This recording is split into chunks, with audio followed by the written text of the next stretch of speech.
Bagaimana pandangan secara syar'i hukum LMM? Sebagaimana yang mengatakan haram, sedangkan Ustadz Yusuf Mansur dan Kiai Haji Agim mendengar usaha MLM. Dia punya usaha MLM. Bila bapak setor 3 juta, maka bapak akan bisa berangkat umroh dalam sekian bulan. Bila bisa mengajak 3 orang akan menjadi 30. Bila menjaga 10 orang akan menjadi 30 juta. Bisa mengajak 30 orang akan menjadi 300 juta. Bisa mengajak 1000 orang akan menjadi 3 miliar. Bisa mengajak 3000 orang akan menjadi 3 triliun. Dan Anda akan punya pesawat. Orang itu langsung berada dalam pesawat itu. Dan dia tidak jelaskan kalau tidak dapat pengikut satupun, duit yang 3 juta ini kemana. Kan di situ masalahnya.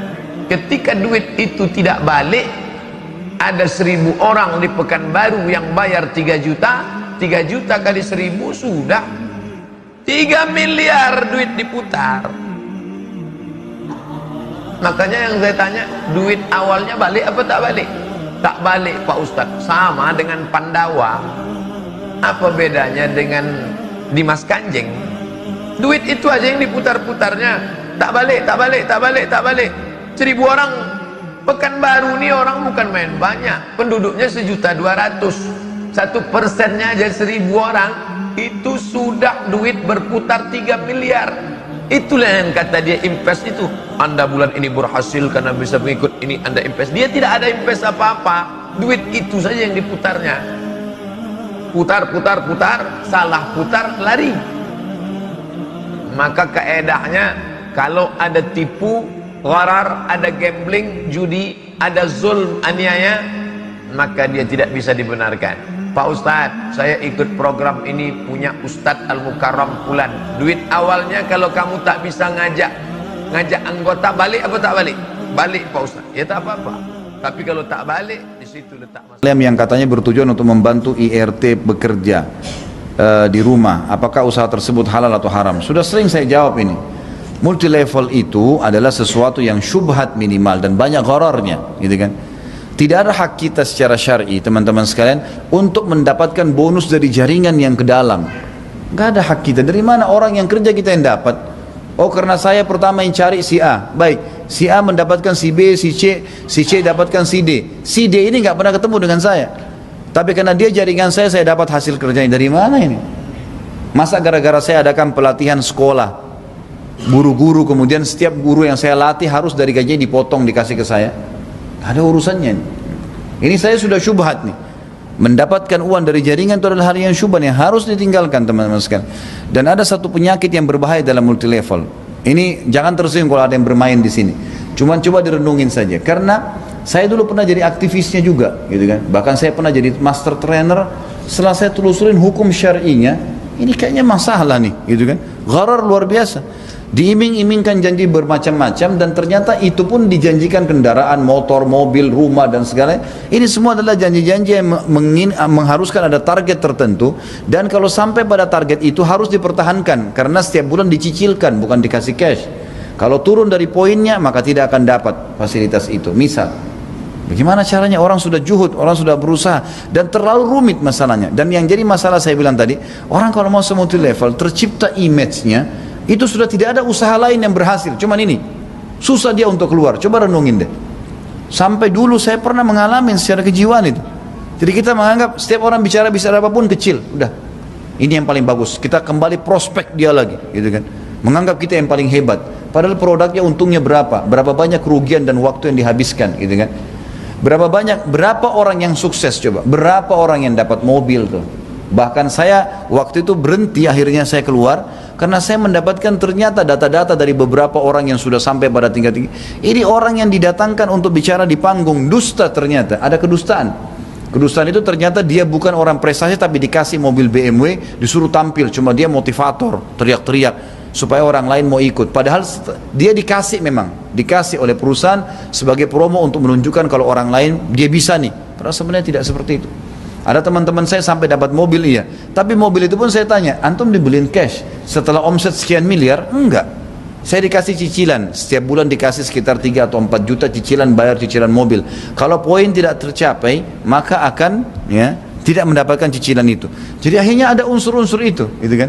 Ada unsur-unsur itu. Banyak hal syubhat yang berbahaya, kita jadi tidak bisa berkembang, teman-teman. Saya malah setelah terlepas dari situ, saya melihat wacana untuk bisnis jadi luas sekali. Tidak terfokus kepada produk itu saja, gitu kan? Ini sampai kemana-mana hanya itu saja yang dianggap yang paling berhasil. Belum lagi kita bicara kualitas produk. Seringkali dimultilevelkan, ini tidak semuanya, tapi seringkali yang dimultilevelkan itu adalah produk-produk yang dasarnya di pasaran tidak bisa jalan tanpa multilevel, gitu kan? Kalau dia pakai pasaran, dia bersaing normal, itu nggak bisa orang beli karena kualitasnya kurang, gitu. Dan seterusnya lah, terlalu banyak hal. Maka saran saya pribadi, saya tidak menyalahkan, saran saya pribadi jangan terikat dengan itu. Lebih baik bisnis dengan yang normal, yang biasa saja sesuai dengan syariat, yang tidak ada syubhatnya. Assalamualaikum warahmatullahi wabarakatuh. Assalamualaikum warahmatullahi wabarakatuh. Izin bertanya Buya mengenai pemasaran jual beli yang sistemnya itu network marketing. Dengan deskripsi masalahnya seperti kalau misalkan kita udah daftar dan daftarnya itu emang berbayar Buya, cuman dapat produk yang mungkin produk itu untuk modal awalnya, sama dapat buku-buku seperti katalog dan lain sebagainya. Nah, yang jadi pertanyaan itu, apakah dalam network marketing itu ada yang halal atau semuanya salah?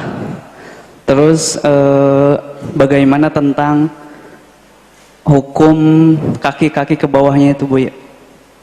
Adapun untuk harga produknya itu sama saja Bu ya, sampai ke bawah juga harganya tetap ditentukan oleh perusahaan. Mungkin sekian Bu ya, terima kasih. Wassalamualaikum warahmatullahi wabarakatuh. Waalaikumsalam warahmatullahi wabarakatuh. Ada sistem memasarkan produk ya, yaitu dengan sistem membeli produk kemudian dicatat sebagai anggota, kemudian dia kalau membawa orang lain lagi, mungkin lebih yang sering disebut dengan kayak MLM dan sebagainya, kurang lebihnya seperti itu, ada kaki-kaki di bawahnya. Jadi begini, yang pertama adalah di saat bergabung dengan program memasarkan cara ini tidak ada pendaftaran.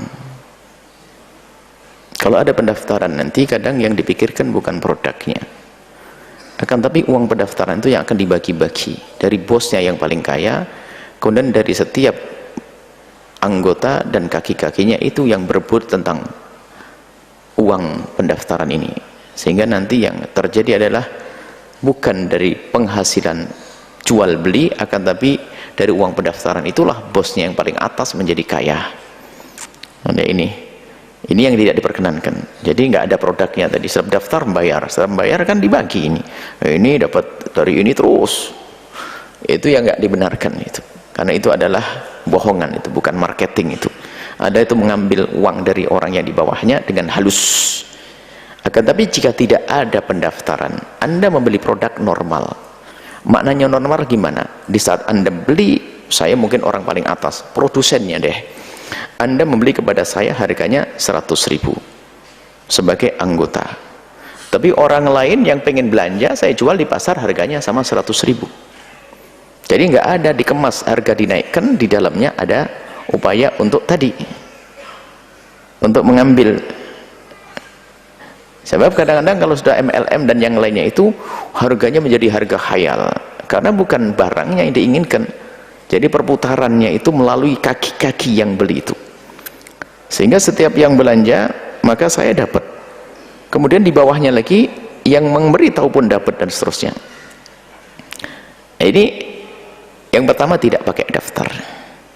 Yang kedua, agar menjadi sah, tentunya pertama dan berutama produknya halal dulu. Yang nggak bisa dibantah ini, produknya halal dulu. Sudah ngomong caranya dijual babi, nanti nggak, produknya halal dulu. Produknya halal, kerupuk kayak permen atau apa, nah ini terserah. Baru setelah itu tidak ada pendaftaran di dalamnya, tidak ada uang pendaftaran. Yang kedua adalah kakinya harus dibatasi. Kakinya dibatasi sehingga poin atau bonus yang akan diberikan kepada kaki nanti tidak akan membengkak di harga produksi, harga barang yang dijual. Jadi sudah diperkirakan. Jadi seorang produsen itu sudah memperkirakan bahwa barang ini misalnya harganya 1,5 juta. Dia sudah siapkan bahwasanya dari harga 1,5 juta itu memang modalnya 1 juta. Kemudian saya jual kepada orang nanti dengan kaki mungkin dibatasi 2 atau 3. Jadi dari 500 ini pas dari 1 juta mungkin bisa dibagi sampai berapa kaki, sehingga harganya tetap normal. Anggap saja itu harga promo. Tapi kalau kakinya tidak berbatas nanti, maka itu akan hayal. Produknya mau dijual berapa untuk berikan bonus kepada semuanya itu nanti. Tidak akan mungkin terjadi. Maka dibatasi kakinya. Apakah cukup 2 kaki selesai? 2 kaki selesai, 2 kaki selesai. Agar apa? Agar barang ini memang betul-betul jual produk, agar perusahaan ini menjual produknya. Bukan menjual bonus, menjual produknya bisa dimanfaatkan dan memang harganya wajar. Artinya kalau ada orang membuat barang yang sama, harganya kurang lebih. Kalau sudah harganya dinaikkan tinggi-tinggi, dibalik harga yang tinggi itulah orang akan berebut bonus. Karena apa? Harganya tinggi, bukan pengen barangnya, padahal dia juga sebetulnya dia sendiri yang nyesel beli. Wah, harganya mahal banget, tapi biar saya dapat wah ini bagus ini biar ke bawah juga beli juga. Sama seperti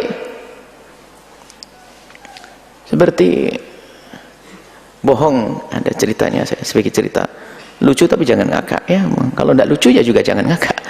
Ada ceritanya satu orang itu mengumpulkan sesuatu yang berbau, taruh di botol bau banget. Lalu dia pakai pelang itu bahasanya obat sakit gigi dan pusing segala penyakit. Tak taunya dia praktek di samping kantor perusahaan besar begitu. Kelihatan manis dan orangnya sopan begitu. Tiba-tiba sang bos itu kok kebetulan waktu itu sakit gigi. Sakit gigi. Waduh, sudah bisa.